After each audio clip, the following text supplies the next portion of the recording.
Well, good to see you, students. Well, I don't see you, you see me. Good for you to see me, students.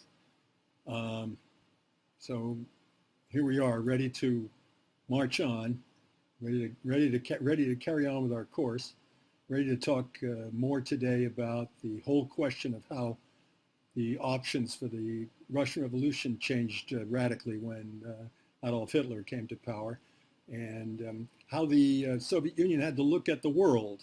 That's what we're going to talk about today.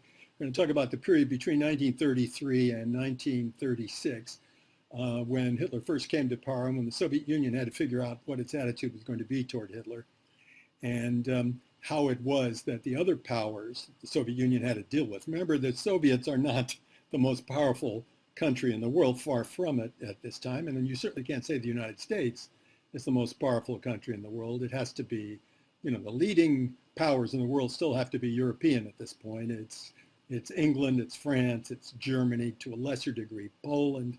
Then you start to talk about the Soviet Union more or less as the object of other people's intentions rather than as the subject of their own activity.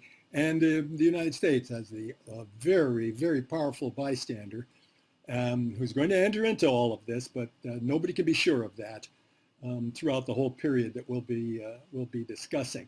So that's the very straitened, very difficult situation we see, difficult for the Soviet Union, difficult especially for the United States during this period.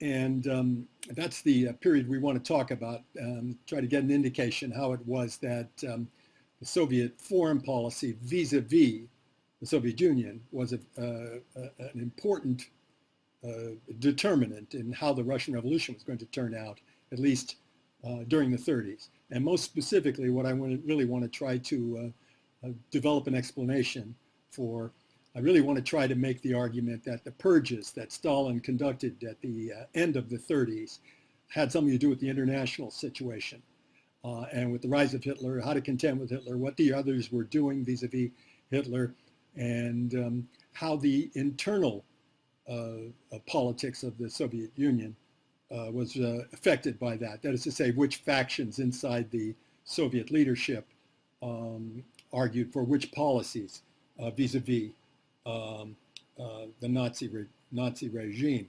So I'm going to try and make a sort of an international argument to try to explain Stalin's purges in the 1930s. And these purges represent the high point of Stalinist tyranny, I think you have to say, the absolute worst point from which I think the regime to which the regime never returned. I don't think it ever got quite as bad as a terroristic dictatorship as it did between the years 1936 and 38. But we want to try to explain that and try to use an international argument, if possible, if this works, an international argument in order to make that explanation. Before I go on, though, I should say that we have a book review coming up on April 22nd, and that book review has to do, or originally was intended to allow you to write a book review about something that piqued your interest about this course. For example, suppose you were interested in the policy of the Soviet regime just on the advent of Hitler to power in 1933. This stuff we're talking about today, that you read something extra on it and do a review and assess how it contributes, whatever it was you read, book, an article just as good as a book, how it contributes to our understanding, how it disagrees with us or agrees with us, or whatever you think about that. So that was the idea of the book review, but now I'm thinking that under the special conditions that we're facing, I think it might make sense. In fact, I think this is the way we ought to go, that we should make this book review optional. All right, so let me repeat that. The book review, I think, is going to be optional. That's the idea, optional. So some of you may want to do it, and some of you may not be able to do it for this reason or that. But I encourage people who want to express themselves, want to establish a certain, presence in this course, and some people already are.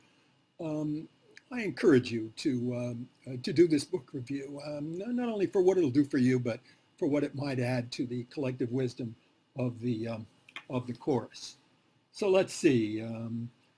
That's really all I should say about the book review, but this fight that we're in now, this coronavirus lockdown, this world quarantine, hope your spirits are all still in reasonably good shape. I hope you're all still full of fight, and I know you're all going to be worried. Those of you who are thinking about things are going to be worried about the economic aspects of this thing, not only about the quarantine itself and saving our lives and the lives of our community, but about the economic fallout of the whole thing. And I am not taking a completely tragic view of all of this. I'm not completely pessimistic about this. I think there are some hopeful elements in this, and I think we are seeing some elements of it. We're seeing at least a small inkling, that's about all there is, but a small inkling in the US Congress to provide relief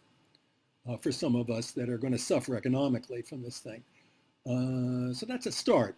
Maybe the Congress may go further with that. Maybe it'll help us out in this thing. And maybe we won't all end up on the street, as maybe we're all worried about doing in the future.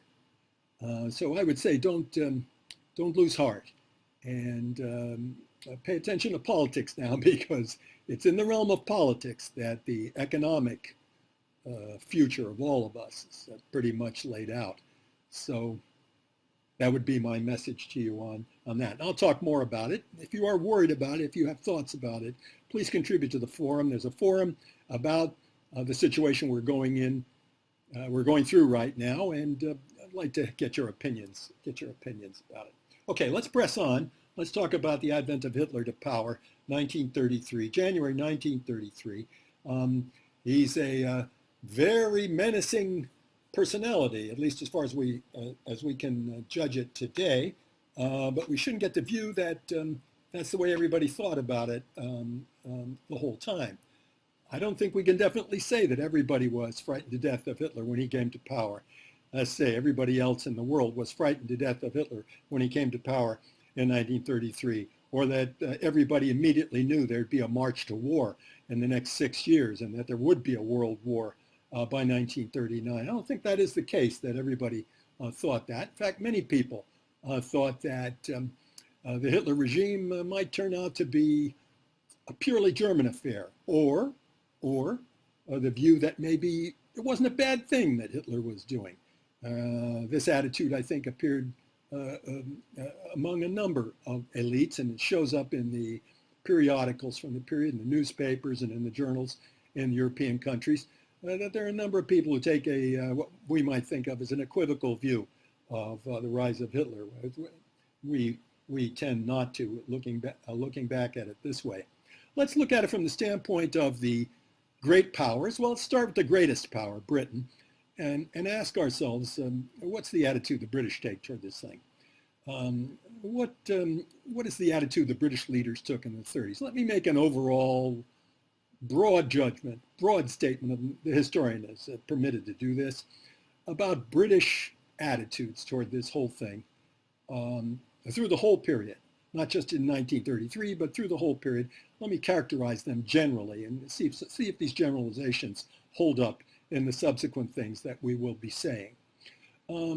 First, let's look in the upper left corner, the figure of Ramsay MacDonald. So he's the head of the Labour government, elected in 1929. It will be overthrown by essentially a royalist coup in 1931. That is to say, MacDonald, head of the Labour Party, will be pressured by the king to redo the government, reshuffle his government, bring in conservatives, bring in Tories. So in 1929, you voted for Labour, but in 1931, Labour decided to make it into a national government, which included the Tories as well. So they bring in the conservatives, they bring in a number of people, make it a very mixed cabinet. Ramsay MacDonald is hated by his Labour Party for it. Labour Party expels Ramsay MacDonald. Imagine that. think of the Democratic Party doing that, Joe Biden doing that, and coming into power, inviting a bunch of Republicans in, and suddenly the Supreme Court calls them up on the phone and says, I think these Republicans have to be augmented all the more in your government, have to practically take it over. And I think you have to step into a rather caretaker role, even though the voters did elect you.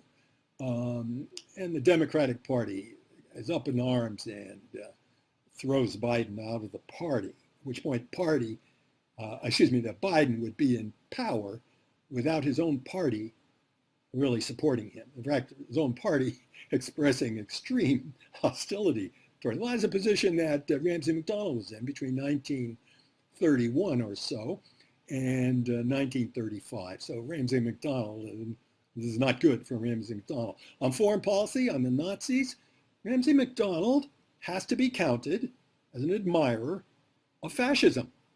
Not an admirer, some people say a cult follower. He's a laborite, of all things, but very, very taken with Mussolini and Italian fascism, and very favorable to the fascists. Just generally, how to put it, temperamentally attracted to the fascists, despite everything. So he's very much a right-wing part of the Labor Party. Okay, now to his immediate left, our right, Stanley Baldwin. You could say Stanley Baldwin's in and out of a number of governments, conservative, and now he's going to be in a national government with the Labor Party from 1931 on. Stanley Baldwin has a policy all of his own. It's called safety first. So he makes the argument we need a real conservative and careful, cautious foreign policy in England. So he'll be a very important influence in the party, I think, right up until Neville Chamberlain gets control of the Conservative Party and the government in 1937. Ramsay MacDonald will be in power between 1931 and 1935, at which point he'll finally be pushed out of that government. Bear in mind, they got elected in 1929, but he'll be pushed out of that government, and it will be a Baldwin government, and Baldwin will finally get an electoral mandate by 1935. So a lot of chicanery and sharp practice, in my opinion, looking at this from the standpoint of an American, typical American observer, looking at it from the standpoint of our politics. And, we don't have a monarchy, and I don't imagine a monarchy could reshuffle a government in the United States. So we have a hard time wrapping our heads around the idea of changing a government the way the British have done. But anyhow, they're going to get with the conservatives, and they're going to put the conservatives into power. So what's Baldwin's attitude toward Hitler? Baldwin takes the view, and a kind of a loose remark he made once, that if there's any fighting to be done in Europe, let the Bolsheviks and the communists do it.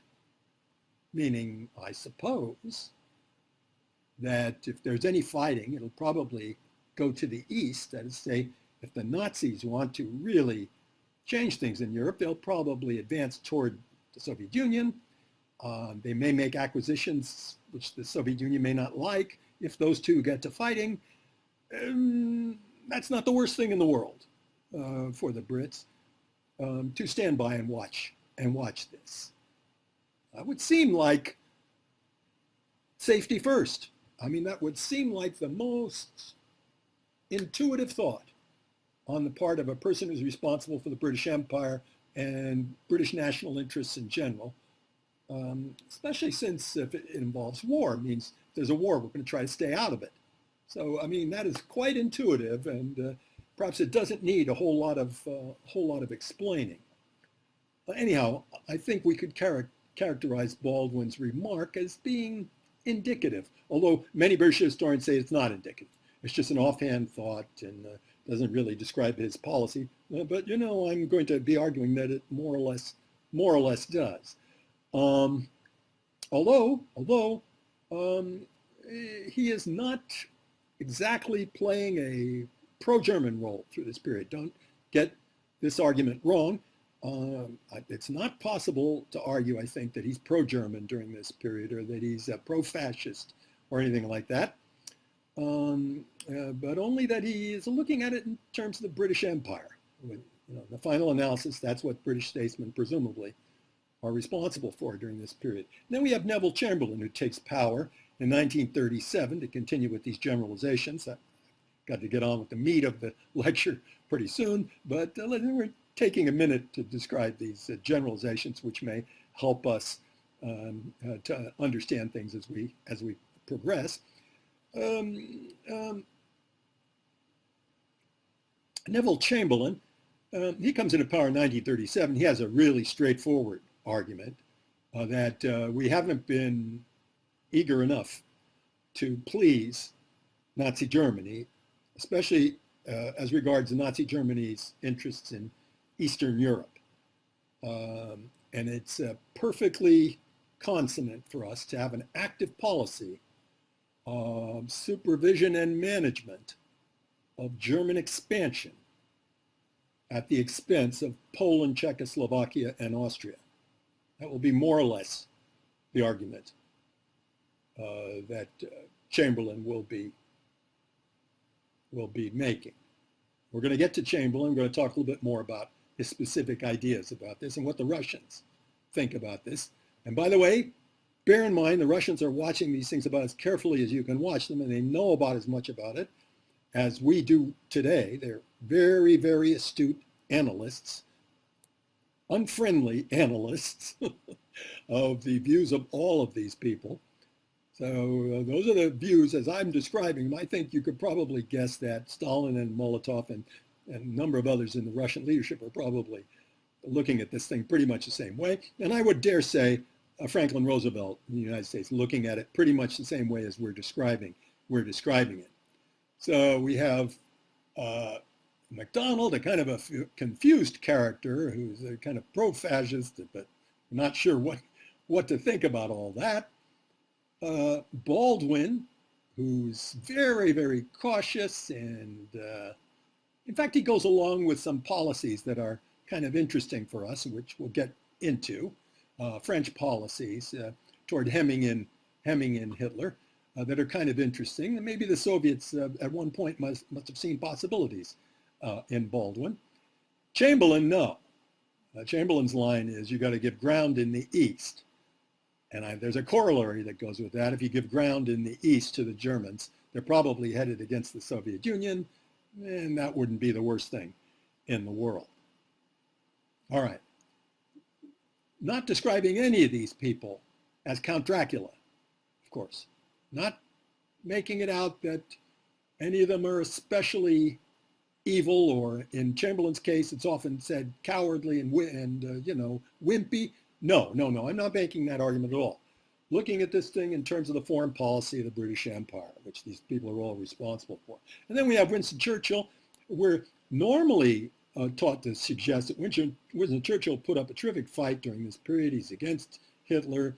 He wants everybody to muscle up. The contrast between him and Chamberlain is usually drawn for us, and it's part of every pundit's, literary arsenal to make these references to Churchill as a stand-up guy and Chamberlain as a wimp, coward, all the rest of that. Not so. The historian won't make that judgment. Historian might say maybe it turned out that way at the end, but he would probably say, he or she would probably say that Winston Churchill pretty much goes with Stanley Baldwin, although he quarrels with him about air totals, production of bombers, things of that sort in 1934. But he quarrels with him about getting rid of the monarch. You remember that the monarch, Edward VIII, married a commoner, Wallace Simpson, and there was a big quarrel over the monarchy, which is an important political question in England, over whether he ought to resign, and he eventually did abdicate. That Churchill was with the monarch at that point, that Stanley Baldwin was against. That's an interesting point. Maybe it doesn't bear exactly on what we're talking about, but anyhow, it's there. I don't think Churchill is entirely opposed to the rest of Stanley Baldwin's policy. I don't think Churchill was opposed really to Chamberlain, and he said so frankly. until really the end of 1938. The end of 1938. So Hitler's in power in 1933, and Churchill turns against him almost on the eve of World War II.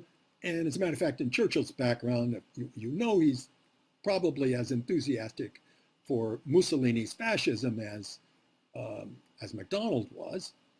And he certainly doesn't mind that the Japanese have taken over Manchuria.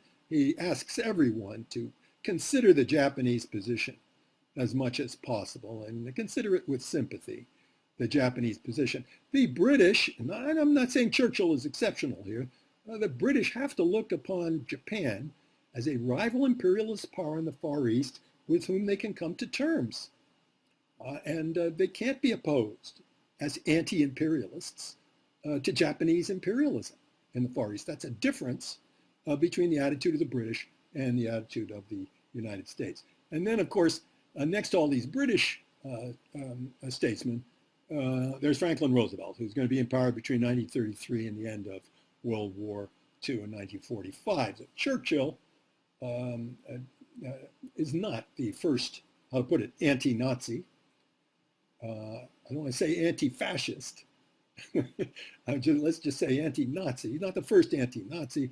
The first one is FDR. So I've looked myself into this, looked at the French documents. Those are interesting. And recorded the conversation, or taken note of the conversations the French diplomats had with Roosevelt in 1933, just as Hitler came to power. And I know that Roosevelt assured the French that he would not oppose French armament from this point on, as a position different from the British. And he said, these Nazis are really a load, and we're going to have a hard time with them, and we're going to try to do our best. What does that mean? Not sure. But we're going to try to do our best, Roosevelt says to the French diplomats in 1933. We're going to do our best to help you in the future. So at any rate, he's breaking ranks with the British on the question of French armament. And he does that right away. And I think I'm going to argue that his policy is pretty anti-Nazi from this point on. The only thing is, he's a president of the United States. He's not a president of a European country. So he's not in a position to roll up his sleeves and put up his dukes vis-a-vis Hitler and the Nazis and say, all you Europeans gather behind me. No. That is not a position that a U.S. politician can take. Roosevelt's responsible for the United States. The United States got to stand clear of these European affairs, European balance of power, they would say. And the United States wants to see certain results that are consonant with American interests, which, as Roosevelt sees it, are not imperialistic. And he insists on that. The American people are not imperialistic. Can't stomach, he said, imperialism. That's his famous line on that. He explained that to Churchill. The American people can't stomach imperialism. Interesting thought. We could kick that idea around and try to interpret that. Well worth doing. I think you can learn a lot from just mulling over some of these phrases that Roosevelt has uttered about imperialism and about the British and all the rest of that. And it's not a simple proposition at all.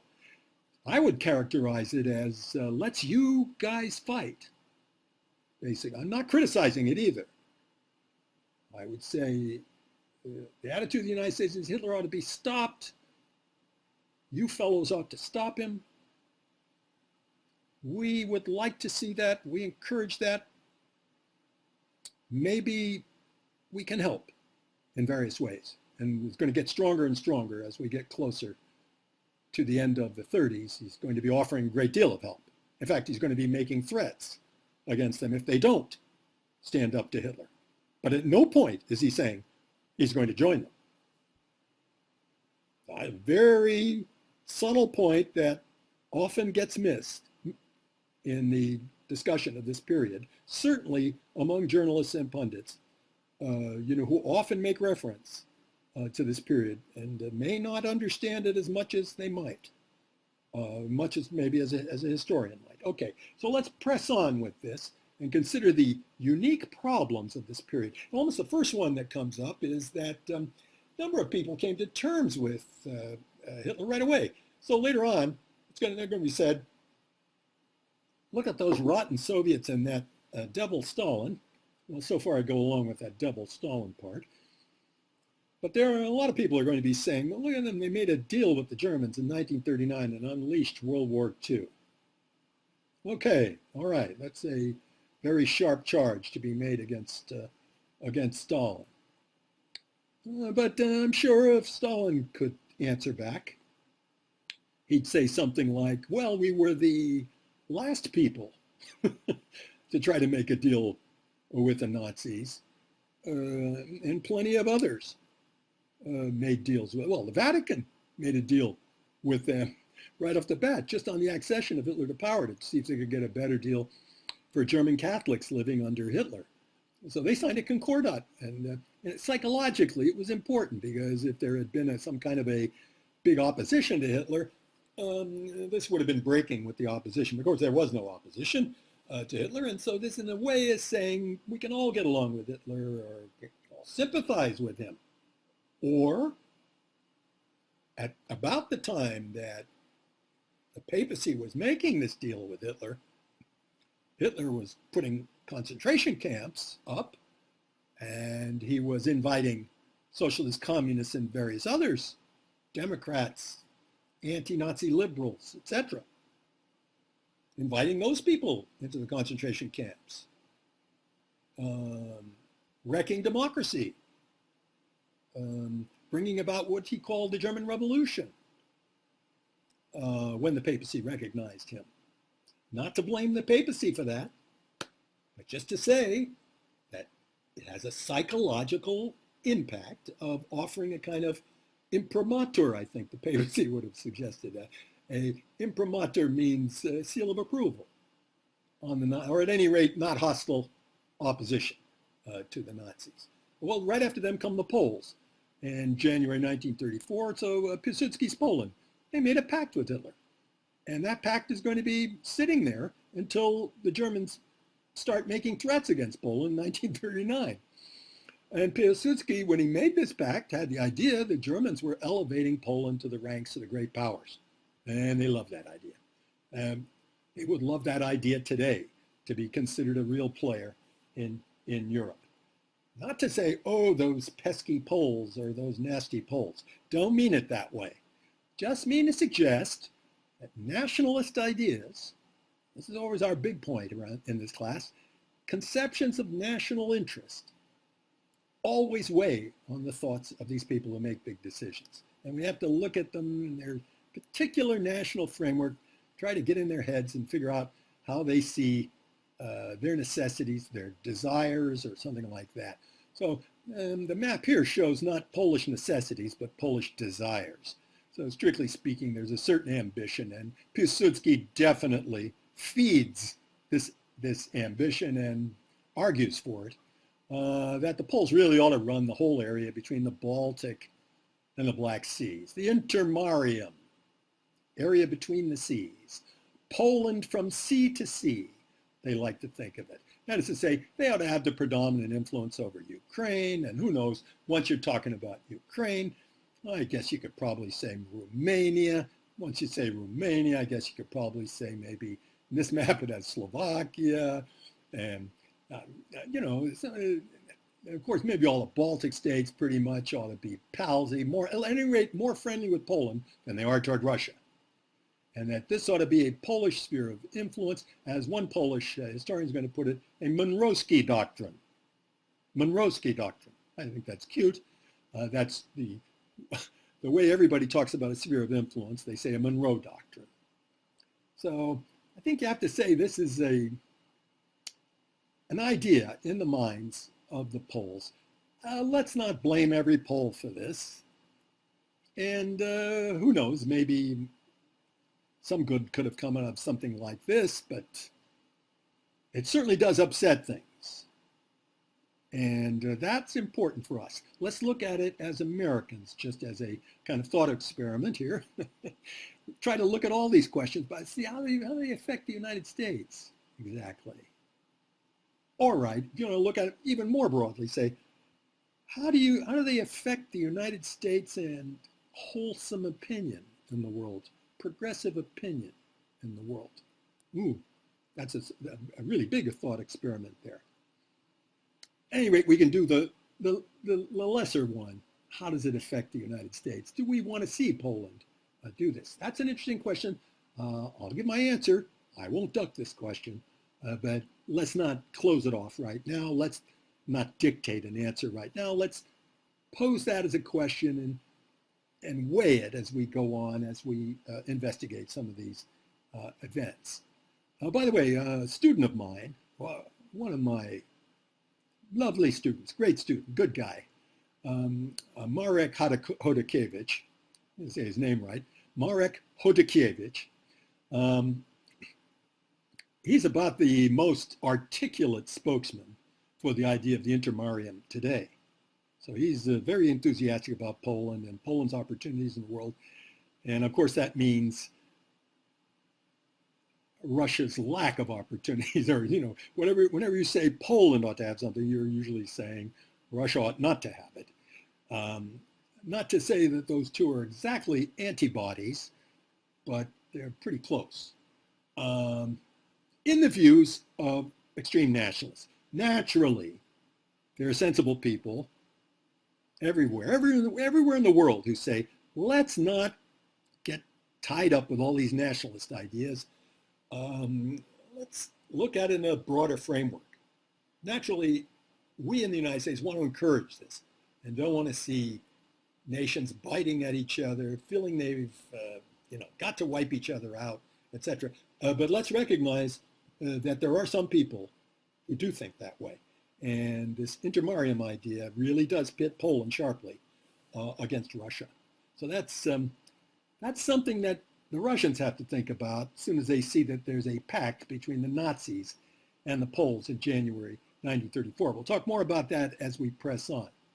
Oh, here's a cute little map that shows some of the areas that the Kingdom of Lithuania controlled way back in the 15th century, and it gives an indication of this Poland from sea to sea idea and its historical roots. Poland and Lithuanian crowns are united from 1385 on, so this gives an indication of the Poland from sea to sea as a historical and geopolitical conception. All right, let's press on and talk about the whole question of the turn that the Soviet Union seemed to take in 1933 in the direction of France. It seems to. This is our main theme. They get very pro-French. We were just saying they were anti-French prior to the time Hitler came to power. That's true.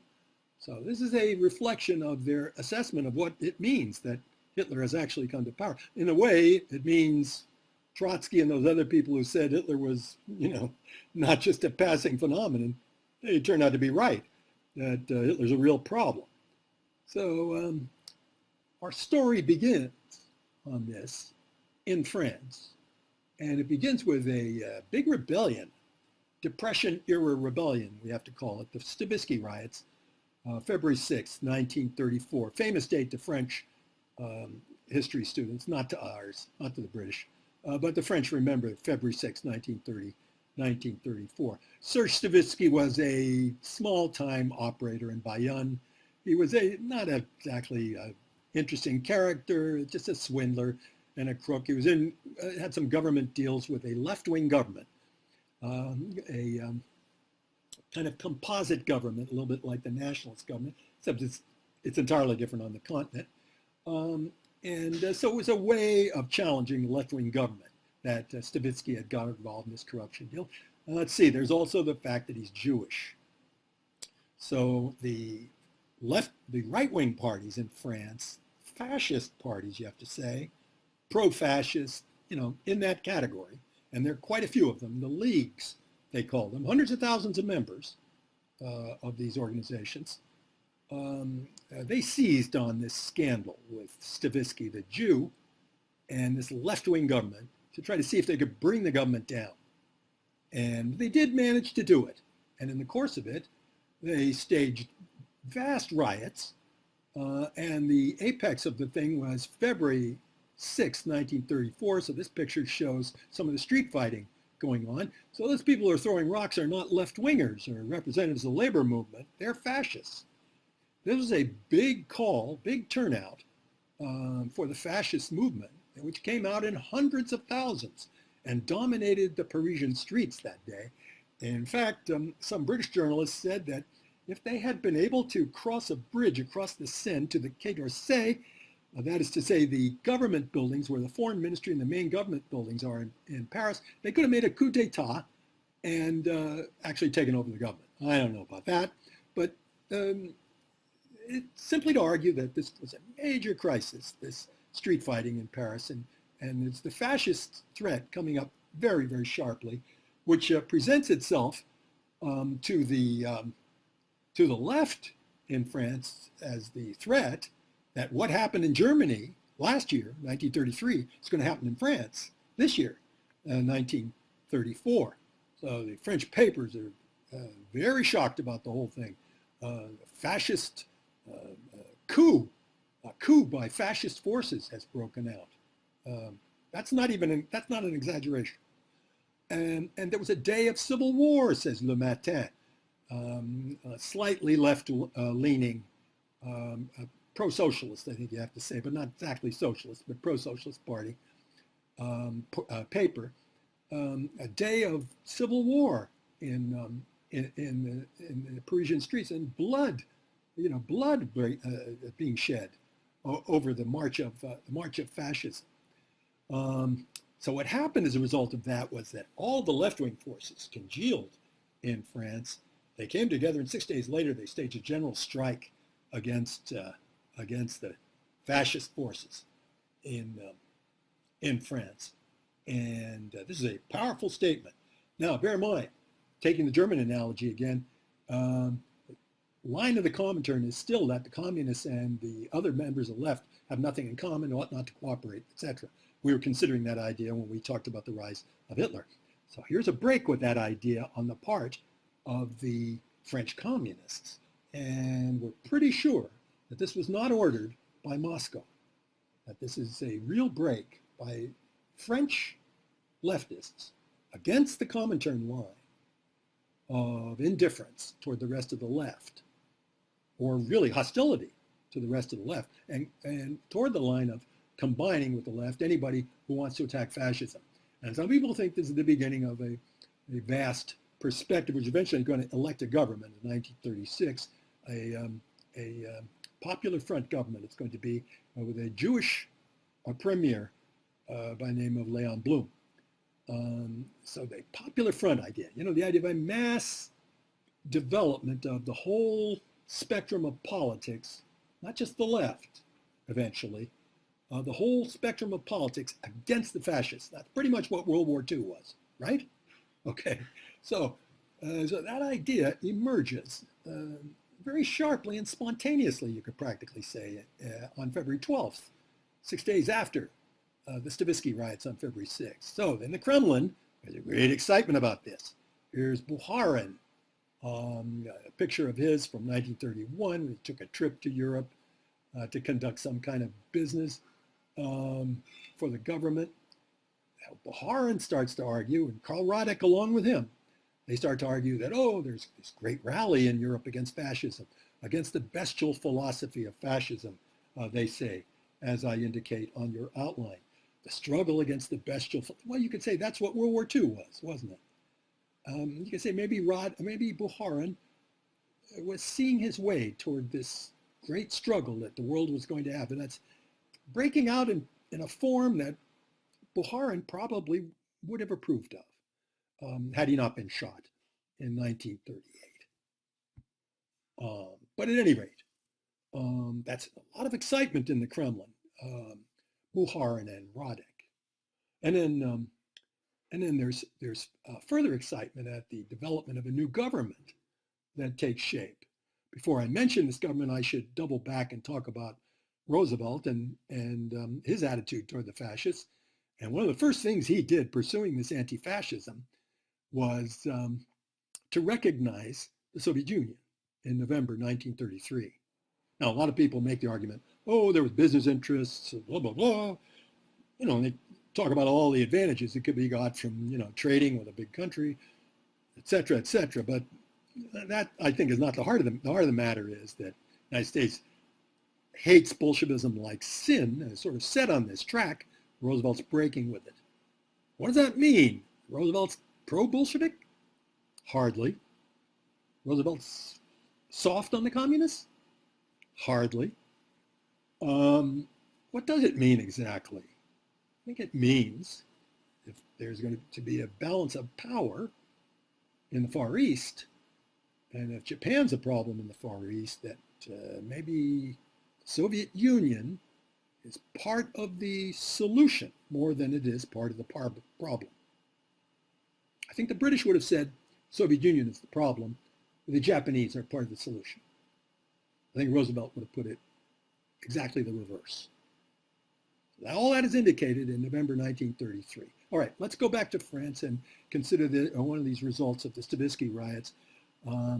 Here we have Louis Bartu coming to power as a result of the Stavisky riots. Remember, I said this left-wing government was driven out of power as a result of this. So this is a win for the right in a certain sense. Not for the fascists, though, for the right. Bartu was a right-winger, conservative, old-fashioned kind of character, but a French nationalist and not a fascist. Far from it. In fact, he's going to be the most important figure in anti-fascism during this period, and a struggle against the bestial philosophy. So Warren absolutely would have loved Bartu and his conceptions. What are the conceptions? Well, they're a little bit complicated, but let me try to explain them as simply as possible. The idea is that Germany is going to embark probably on a path of expansion. Perfectly correct. Bartu says that against this expansion, we have to make common cause with our allies in Eastern Europe. Now, who are they? They are Poland, the little Entente countries, Czechoslovakia, Romania, and Yugoslavia, the enemies of Hungary. Hungary, it can be assumed, will probably be friendly toward Germany, but maybe not. I'd like to get everybody involved in this. Bartu thinks that can be involved. So Poland, the little Entente, get them all together. And then the Soviet Union, too. Let's bring the Soviet Union into this thing. Now that the Poles have made common cause with Germany, we French can't depend on the Poles the way we did in the past. We got to look toward the Soviet Union. We certainly can't depend on the Poles with regard to anything having to do with Germany. Because now they're going to be friendly to Germany, and they're not going to hem in Germany. They may be hostile to the Soviet Union, but they're probably not going to hem in Germany from this point on. Maybe we're going to need the Soviet Union. So look at this. Bartu says the whole French grouping, Poland, plus the Soviet Union, and then he says fascist Italy ought to be part of this grouping, and we ought to close the ring around Hitler and Nazi Germany and get him to sign an Eastern Locarno Agreement. Now, the Locarno Agreement says Germany is on record in 1925 saying it's not going to mess with any of these borders in the West. Of course, Locarno says nothing about the East. That's an important aspect of Locarno. But it does say no messing around. The Germans pledged self-abnegation vis-a-vis these borders in the West. Now Bartu said, let's have an Eastern Locarno, where the Germans will do the same in the East and say, we're not going to aggress, we're not going to mess with anybody's borders in the East. In order to get this Eastern Locarno, Bartu says, let's group all these countries together. Holy moly. Well, that is a very, how to put it, Machiavellian kind of international politics, realpolitik, we would say, of the First Water, mainly because it overlooks the ideological antagonism of the Soviet Union, says it's kind of unimportant, overlooks the ideological antagonism such as there was, vis-a-vis Italy, says it's not important. Well, we can understand that about the Soviet Union. We've been following that, but how about Italy?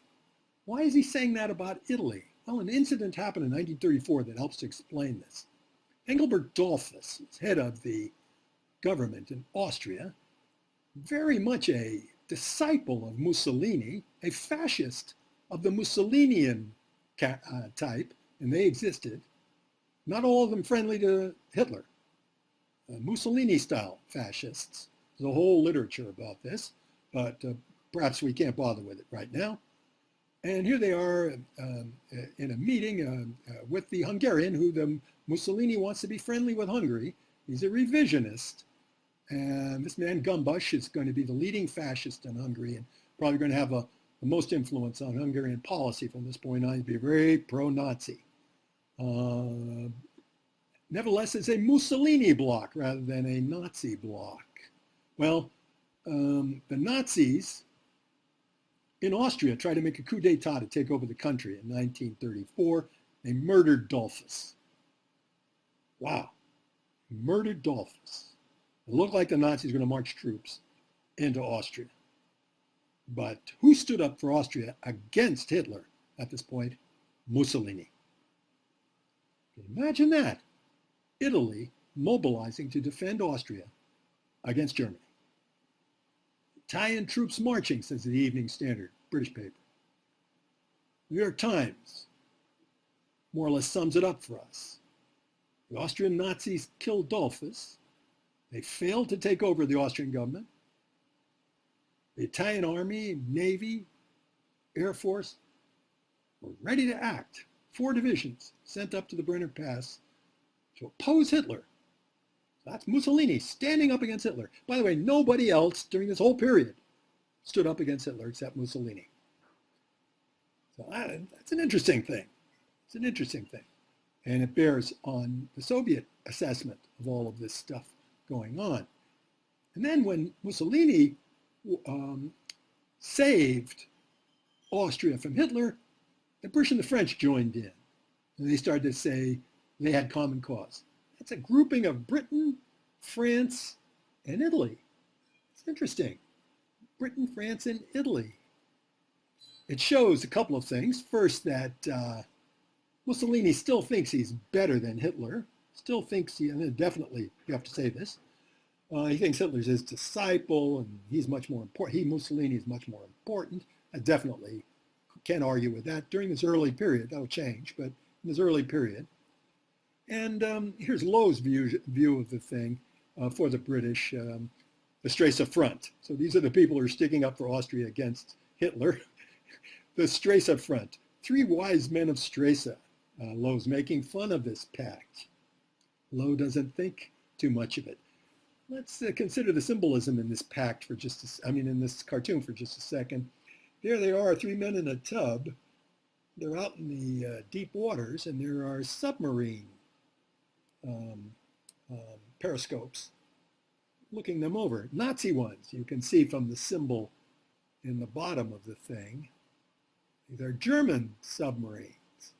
So these guys, Lowe is saying, these 3 powers, Britain, Germany, and, Britain, Italy, and France, have got themselves into deep waters, fooling around with the Germans, and not just the Germans. They're thinking in terms of the European land question. Lowe is thinking of as a naval question. That would be a British point of view. Possibility that Germans might build a navy, might menace Britain. It'd be one thing if they menaced somebody on the continent. British would have to consider their interests in that matter. But if they are building a navy, that recalls their fears about the Kaiser's navy prior to World War I. So Lowe, you would get the impression that Lowe doesn't think much of this attempt to stop Hitler, this Eastern Locarno, this whole diplomatic offensive, and that's really all it was, a diplomatic offensive that Bartu and the French have launched. Interesting thing, means that the British, and not just right-wingers, Lowe's not a right-winger, the British generally are a little leery of standing up against Hitler just yet. All that indicated very sharply there. And then here's Bernard Partridge for Punch. That's the way he describes the next step in this thing. Now, if really You want to bring the Italians into this thing, figuring the Italians are the real ones who can stand up to Hitler and will really help this bloc to put pressure on Hitler for this self-abnegation of a march of conquest, which is what they're trying to do. And Soviets are all for that. They love it. If you want to do that, there's a certain payment that has to be exacted. And the attitude that Pierre Laval took, by the way, Bartu is assassinated at the end of 1934. Pierre Laval takes over for the French. Still a French policy, though, and Laval is carrying it through. Laval promises to Mussolini, you can have Ethiopia. So here's Ethiopia. The Italians are ensconced in Libya. In 1932, they had defeated the Libyan Senussi insurrection, and so they were pretty confident of dominating Libya.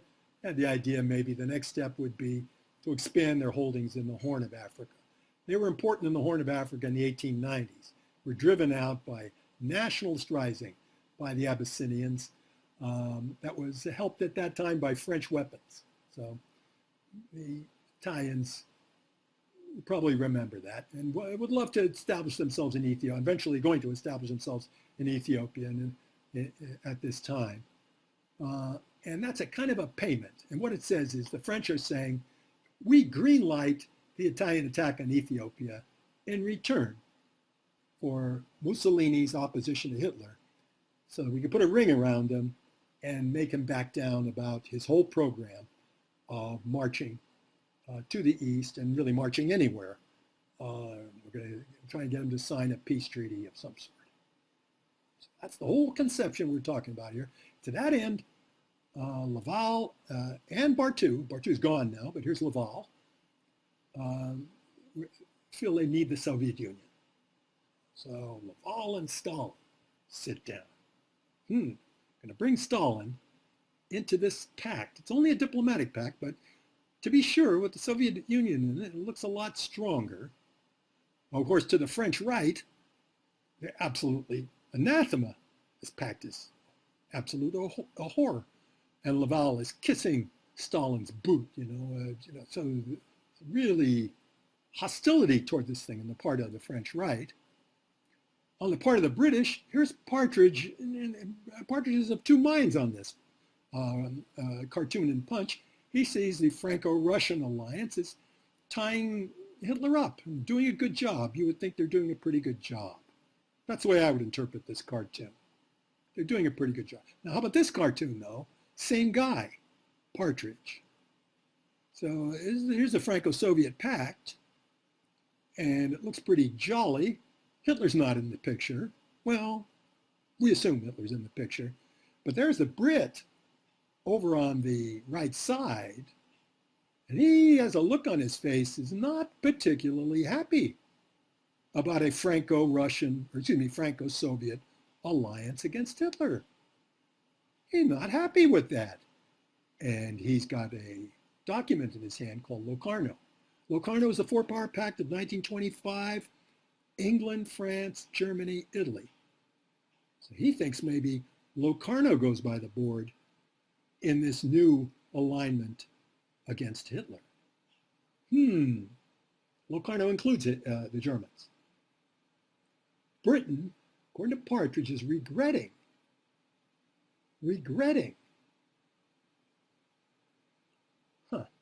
the Franco-Soviet alliance. So both of these cartoonists, Lowe is definitely on the left, Partridge is not on the left, but he's not a wild right-winger or anything like that, shrewd observer.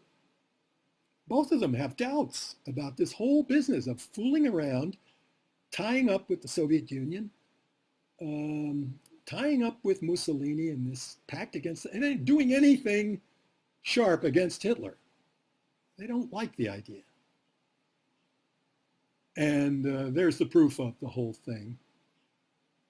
Right after the Stresa Front is put together, there's a Franco-Soviet alliance, greenlighting Mussolini in Ethiopia, putting the whole bloc together.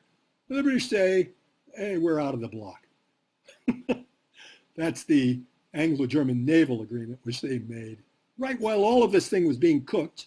I mean, about a month after the Stresa conference, right as soon as this thing was being cooked, the British ducked out of it. And what do they do in this thing? They say, no, we're not going to have any kind of naval race like we had prior to World War I. Germans get 35% of the naval tonnage. Well, the naval tonnage limits were set in 1922. And that gives the Germans pretty much what the French have. Not good for the French, is it? So 35%. And what can they do with this 35%? Can't do anything against Britain. They've only got 35% of the British Navy, according to this agreement. So it leaves the British supreme on the high seas, you would think. So no naval race of the World War I, pre-World War I type. But there is the possibility with this thing that German Navy can be supreme in the Baltic. That is, supreme against Russia. Supreme against the Baltic with their 35%. In fact, that's about all it's good for the Germans. You know, they only have a Baltic and a North Sea coast. So what are they going to do with this Navy? With only 35%, you could say they could bully Russia. Have the British given a green light to the to the Nazis to attack Russia with this agreement? Interesting question. Well, you know, we can argue about it. We can say, we have to really mull this over and have to think about all the ins and outs and, you know, naturally, the discussion among historians. But project yourself back into that period and imagine how the Soviets must have thought. I'm not just talking about Stalinists and followers of that awful person, Stalin. I'm talking about the Soviets in general, but Stalin too. Stalin too. How must they have thought about this Anglo-German naval pact? Very interesting. Certainly lets Mussolini have a lot of fun in Ethiopia. Here Lowe is looking at that. Now, when Lowe criticizes Mussolini, does that mean he's against Hitler? Not necessarily. I wouldn't interpret this cartoon that way, although he definitely thinks all this business of playing ball with Mussolini. But, you know, that would be perfectly consonant with his other cartoon, where he says all this business of opposing Hitler is probably a mistake, because you're using Mussolini, remember, to oppose Hitler. Okay, so there's the problem. The Russians are watching all this. So how do they interpret all this? Suppose you're sitting next to Stalin, and he turns to you suddenly, and he says, what do you make about all this? You know, is this good or bad for Russia? How should Russia, perhaps he won't even say that. Maybe he'll say for communism, for the revolution, but he could say, just as the Tsars would have said, he could have said, is this good or bad for Russia? What do you think about this? What would you say? Yeah, interesting and not easy to interpret. At any rate, not easy to interpret in a straightforward, easy way. All right, so here's more criticism from Partridge. No, this is not Partridge. Yes, it is. More criticism in Punch. The British and the French saying tut-tut to Mussolini as he beats up on Ethiopia. Tut-tut, they're saying. And so naturally they can be criticized for that. And then here's more of the same, more Partridge. And they're discussing, there's Pierre Laval and the British. They're talking to Mussolini, and Mussolini's going to absolutely crush Ethiopia. And this is on the occasion of a deal, the Hoare-Laval deal at the end of 1935, to try to more or less finalize under very subtle conditions Italian domination of Ethiopia. That's really what it amounts to. And maybe this is critical of that. Maybe it's critical of Mussolini. Maybe it's critical of fascism. Maybe it's soft on Hitler. Think of it that way. Maybe they're just saying they don't want to fool with Hitler. And all this encouragement of Mussolini is going to go nowhere. In other words, the French, it's all the French line. It's going to go nowhere. The British are not buying it. The Anglo-German Naval Pact rules, so to speak. And they're thinking, where is this all taking us? This is Low again. And he's worried about Mussolini. This is still consistent with what we're talking about. Really, and they have reason to worry about it.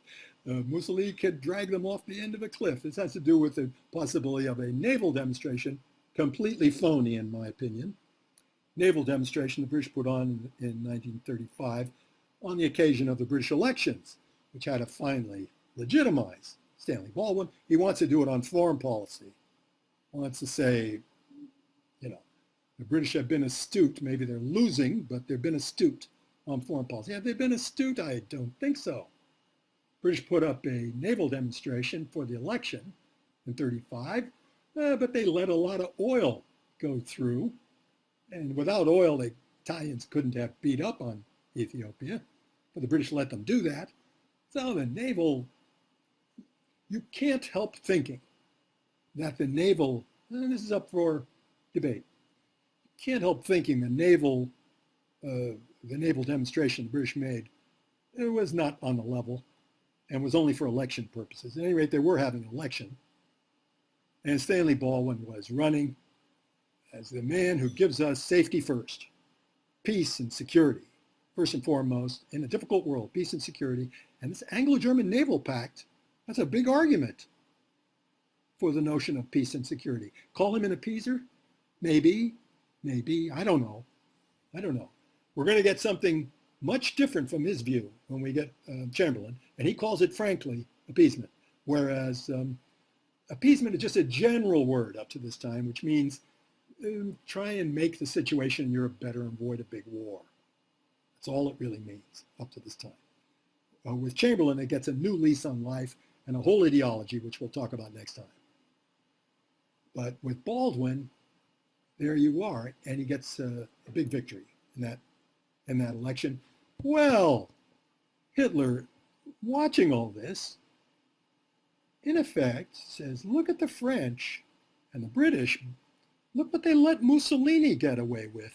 Maybe now's the time for me to occupy the Rhineland, which the Germans did. So March of 1936, Germans marched into the Rhineland. Remember, according to the Treaty of Versailles, supposed to stay out of the Rhineland. The French let them do it. French, since 1930, have been building a Maginot Line along this coast. Excuse me, didn't draw it properly. The Maginot Line is like that. It doesn't include all this territory here. Maginot Line's down in here. So the Germans have now marched in there. French maybe could have made a stand against them. The British restrained them. I don't know. Maybe the French didn't want to do it anyhow. So who to blame here, I don't know. But looking at this from the standpoint of the Soviet Union, of Stalin, it looks like Germany has really muscled up against Britain and against France. Maybe the lesson is there's no sense in following Bukharin and Radek, playing ball with the French, hoping for a big rally against the bestial philosophy of all that stuff. Maybe there's no point to this. These are all imperialists. I can hear Molotov putting it just like that to Stalin. These are all imperialists, all of them. You can't trust them. The British are looking after the British Empire, so they're going to give Hitler a green light. The French are hidden behind this Maginot Line. They're not going to oppose Hitler if he goes on the march. We're lucky we've got this alliance of the Poles and Hitler. Maybe Hitler won't march against Poland, but maybe he'll figure out a way to march against us by going around Poland with Polish cooperation. That's not going to happen. But you can imagine the Russians kicking over these possibilities. And I don't think it's idle speculation in the slightest. They have to think about all these things. And Molotov is thinking about all of them. And what is Molotov saying to Stalin? He's saying, Bukharin, got to get rid of Bukharin, got to get rid of Radek, all these characters. They thought the United States was going to have an alliance with us against Japan in 1933. They're all wrong about that. That's right. That's right. They're wrong about that. This whole orientation toward France is nowhere. The only way we can stave off the worst is to make a deal with Hitler. After all, Lenin did it in 1918, didn't he? Lenin made a deal with the Kaiser. That turned out pretty well for us. That'll always be the precedent in the mind of the Soviets. Lenin saved the country, so to speak, by caving in to the Germans at Brest-Litovsk in 1918. The argument then is, going to play ball with Hitler. Or at any rate, we've got to beg off. Can't oppose Hitler. Figure out a way. Do it like the British did. Just make a deal of that sort with Hitler. That's the only thing that can save us. But of course, what comes up in that regard is, how about the party? Is the party going to go along with this? Have we, Stalin and Molotov, have we got control of the party? That we could make this kind of a maneuver to stay out of a war with Hitler when they are committed to this big ideological mobilization to fight Hitler? Maybe we've got to get rid of them. Well, that's what I think they are thinking. And that's the next chapter in all of this, the purges, how all this relates to the purges. So we'll take that up next time.